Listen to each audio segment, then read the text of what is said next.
Thank you, Flamin' Hot Funyuns. Let me restart that. Let me restart it then. Yo, what is up, guys? It is your boy Bernie here again, giving you yet another NBA news and rumors and also basketball opinions. And thank you to Flamin' Hot Funyuns for actually letting me know that this was on mute the whole time. So let's kind of restart with the whole story. I've already read this, but NBA believes that they could get $2.5 billion per team in an expansion. So officials within the league have floated the price tag of $2.5 billion for each of the two expansion teams to join the NBA in the near future.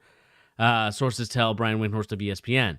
Unlike major other revenue streams, owners would not have to share that money with the players and could result in $160 million per team, which would effectively eliminate the debt currently piling up.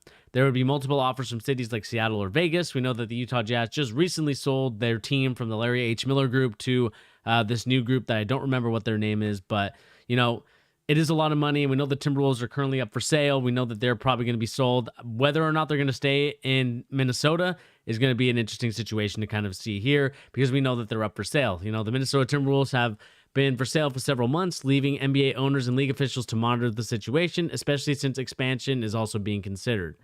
This evaluation puts this team at around 1.3 to 1.5 million. So we know that the Timberwolves are going to be a very expensive team. We know that this is going to be a team where we see a lot of people try and make moves for, but at the same time, we'll see what happens, because I do think in my heart of heart that there will be a team in Seattle.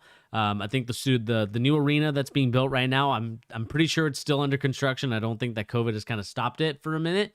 And I think that's a good thing, but also it is kind of a crappy thing as well.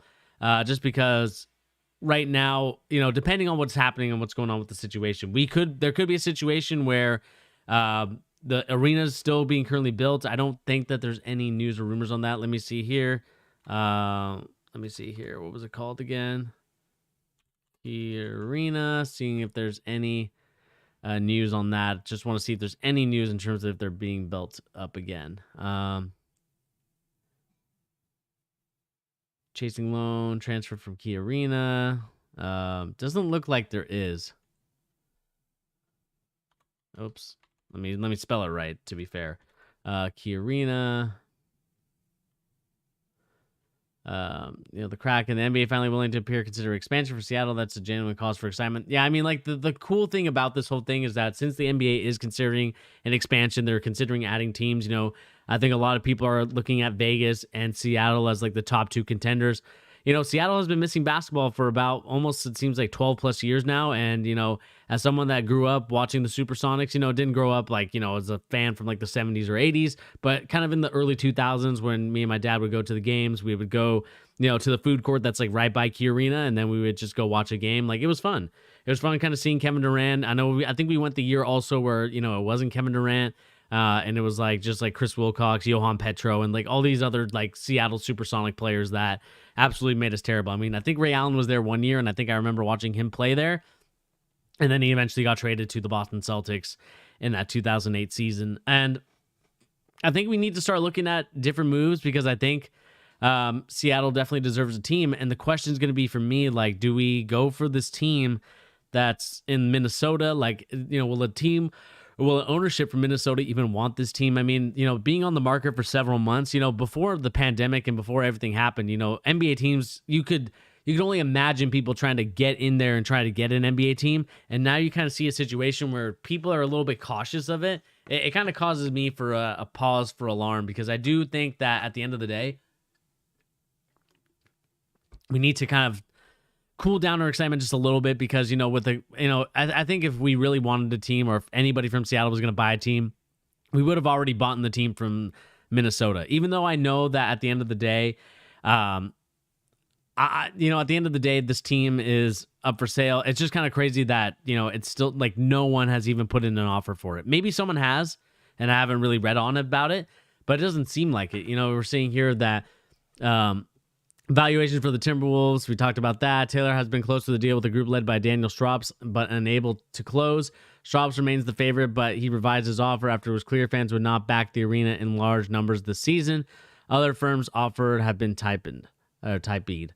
A potential Wolves sale of $1.5 billion or less would make the correction for the NBA market after a decade of growth. The Wolves are valued as an attractive relocation franchise, which could lead a higher purchase price should Taylor be willing to sell it to a group intent on moving the team. the Jazz sold it, but that might have been an outlier. I mean, like, the thing is like right now, the Utah Jazz, I think, they've been owned by the Larry H. Miller. The guy that bought it is from the area of Salt Lake City, so he's definitely not going to move there. And I think he paid probably the price that he needed to get the team. Now, the question for the Minnesota Timberwolves is that they've been so bad for so long, and there's not real much assets there besides Karl-Anthony Towns, and that's really it. And so when you realize that, and the market, I would say, for Minnesota is not as good, I think Kevin Garnett and, many other, Anthony Edwards can be included in that as well. But D'Angelo Russell is a very unknown commodity to a lot of fans. And, I don't know if fans are willing to pay the season tickets anymore. I don't know if fans are kind of willing to back the team this year because they have been so bad for so long. And I don't think that's necessarily a situation where we could see like this team kind of grow in value or anything like that. But it is disappointing to see that they can't somehow come to an agreement with this group and really just kind of get the stuff on the road. I think the Timberwolves owner is expecting a lot more. I mean, he bought the Timberwolves in 94 for $88 million. So, I mean, he's definitely a great return on investment if you think about it. $88 million compared to $1.5 billion he could sell it for. I mean, that's a good deal. And, at the end of the day, I think you got to take the money while you can. What is he? I think the owner himself is like 79, 80 years old. Give it to your grandkids, give it to your kids to kind of have future generational wealth. And you really set those guys up for the future from here on out. And the question for me is going to be for that is just, making sure that they really invest the money wisely because, they could have all that money, but they can end up losing it, especially the family that doesn't know. I don't really know what this guy's business was. But I think that it's going to be an interesting situation to see kind of in more so the sense of does the team stay or do they go? Because at the end of the day, like I said, Minnesota is not a hot market for basketball right now. It is definitely one of the coldest market. You don't have any type of, I would say, exciting commodities. Like I said, you have a couple guys that you like, Karl-Anthony Towns, D'Angelo Russell, Anthony Edwards, but really that's really it. You don't have anything else to kind of compete with, right? You have I would say nothing, to be honest with you. I mean, nothing exciting has happened in Minnesota since maybe Jimmy Butler took into the playoffs, but as an 8 seed. That shouldn't excite fans. What should excite fans is that you have, a generational talent in a guy like Giannis or a guy like LeBron or someone like that. But they've kind of missed the mark on a couple of those guys. Karl-Anthony Towns, I think that he could... I mean, it's probably too late for him to get to that point. I think he's probably at superstar level. He's not going to be generational talent or anywhere near that. And we'll see what happens, man. I think this is going to be an interesting situation, especially a situation where, we'll see what happens. Flame Hunt Fun, you just said, I think Minnesota relocation is more likely than an expansion. I mean, I could see that. I mean, I do think that buying the team and, kind of moving it yourself is probably a little bit better and probably a lot cheaper because, we saw how much it cost to relocate an expansion. The question is, and it's always going to be for the Seattle fans, and obviously, they have the stadium now, but, is there going to be other things that the taxpayers have to pay for? And that's the one thing that I think you have to look out for as a Seattle fan because, Seattle has said time and time again, the fans will not back this thing up. They said it back in 2008, and I believe the same thing to be true in 2020 right now. It's a lot of money that these owners have. I mean, you see these franchises going for that much money. You can't imagine them not building a stadium. And so, and I'm not sure if we have to pay an expansion tax, an expansion fee, and we're part, and our taxpayers' money is going into that expansion fee. But I hope that the case is that we don't pay anything as taxpayers. I mean, I know that some of you guys aren't necessarily old enough to be taxpayers yet, but when you talk about all the money that gets taken out of your paycheck already from the state of Seattle, and to take even more out, I'm sure if you have parents or if you have anybody that's working, and even just minimum wage, even you see how much money gets taken out of your taxes.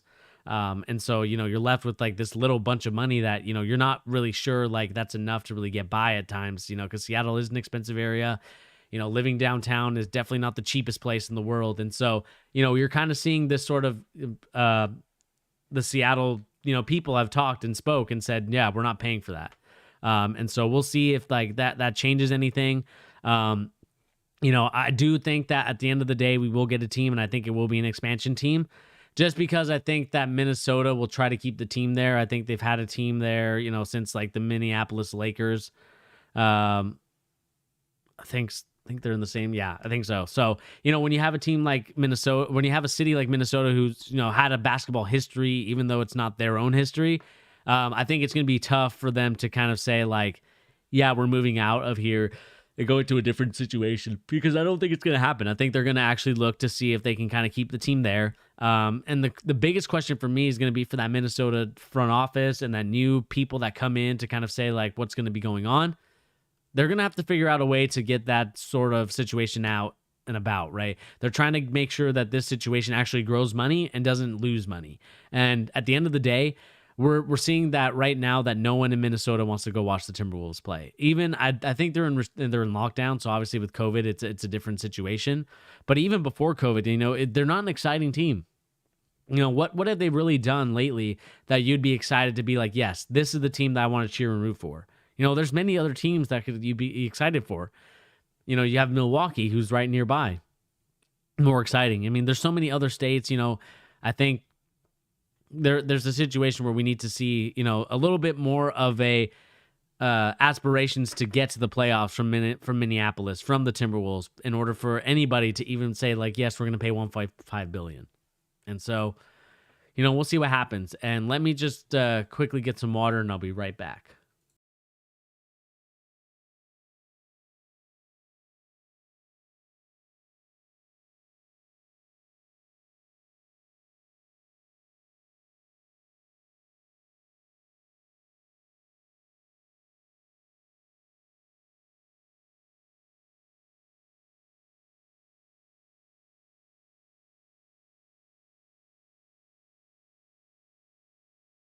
All right, we are back live, and I got my water finally. Okay,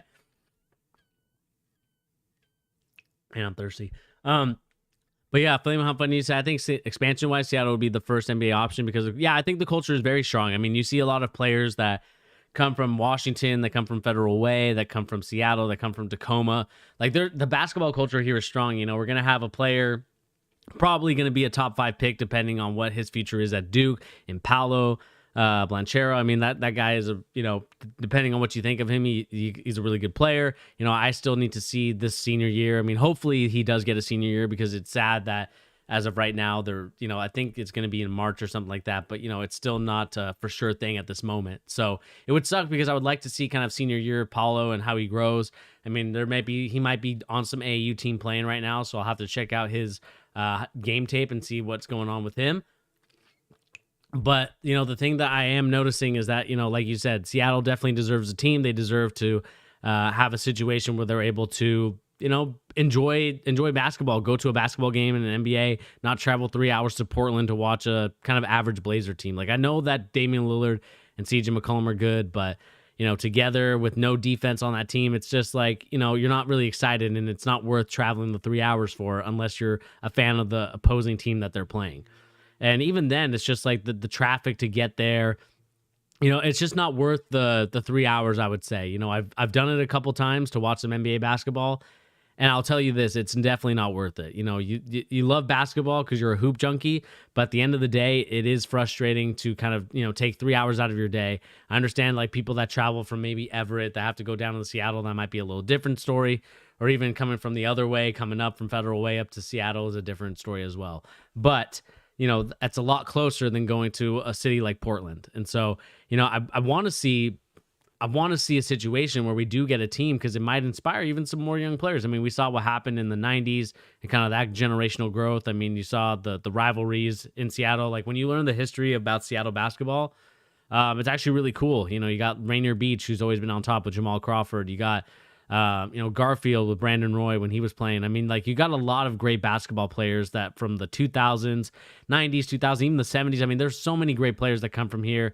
And then you got, of course, the old school Ed Pebble, Mercer Island days, when they were kind of dominating their way. And, you saw their players, Quinn Snyder currently coaching for the Utah Jazz. I mean, the culture in Seattle basketball is definitely one where I think a lot of places are jealous. The one place that I think that could really compare to it might be just New York. And that's really it. Because, I mean, unless other places are going to tell me something different. I mean, if you're from a different area, let me know if that's the case.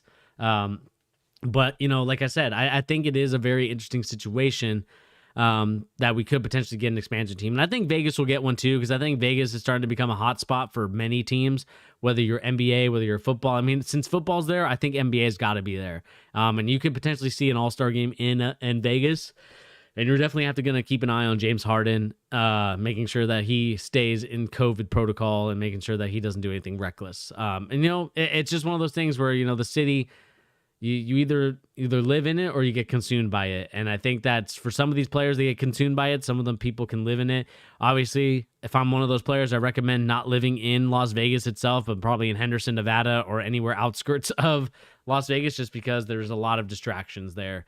As you can imagine, if you are a young NBA athlete with tons of money, you can imagine what you can do there.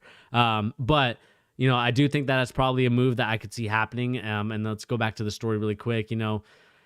I don't know how much, resulting in 160 million per team. That's a lot of money that the NBA owners get. And I think it's just like the initiation fee for going into the league. So like, for example, if Seattle were to get an expansion team, I think that expansion team has to pay, I believe, all the teams, 160 million. Obviously, like I think it's 80 million per team, but if you add two of them, it's, 100, or what is it? Yeah, 80 million per team. So if you add two of those, you get 160. I mean, I think that's kind of the case. I think that is the reason why, but I could be wrong on that. So don't quote me on that.